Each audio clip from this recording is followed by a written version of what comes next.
18 சட்டமன்ற உறுப்பினர்களும் திமுக கூட கூட்டணி வேணும்னு நினைக்கிறாங்க.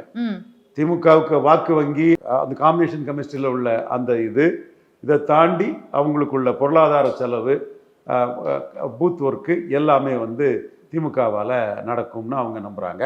திமுகவால் தான் எம்எல்ஏ வெற்றி பெற முடியும்னு 18 எம்எல்ஏக்களும் கருதுறாங்க.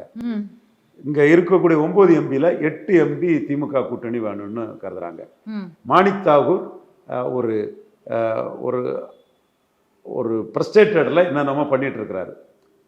இப்போ நீங்கள் கூட்டணி திமுக கூட்டணி வேணும்னு, ஆனால் கூடுதல் சீட்டு வேணும்னு தீர்மானம் போட்டது ஏதோ எத்தனையோ மாவட்ட கமிட்டியில் ஒரு 10ல் ஒரு கமிட்டி கூட அதை போடலை. 90 விழுக்காடுக்கு மேலே காங்கிரஸ்காரங்க திமுக கூட்டணி வேணும்னு கருதுறாங்க. இதில் ஜோதிமணி கூட ஆரம்பத்தில் இதாக இருந்தவங்க நம்ம 3 விழுக்காடு தான் சொல்ல அவங்களும் இந்த சைடு ஸ்டாலின் சைடு வந்த மாதிரி தான் தெரியுது. செல்வ பெருந்தகை கூட்டணி வேணுங்கிறத தெளிவாக இருக்கிறார்.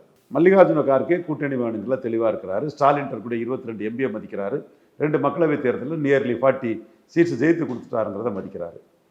ராகுல் காந்தி இந்த இடத்துக்குள்ள இன்னும் போனால் ராகுல் காந்தி, மாணிக் தாகூர், தென் பிரவீன் சக்கரவர்த்தி, இவர் திருச்சி வேலுச்சாமி 4 வரும் தனிமைப்படுத்தப்படும்.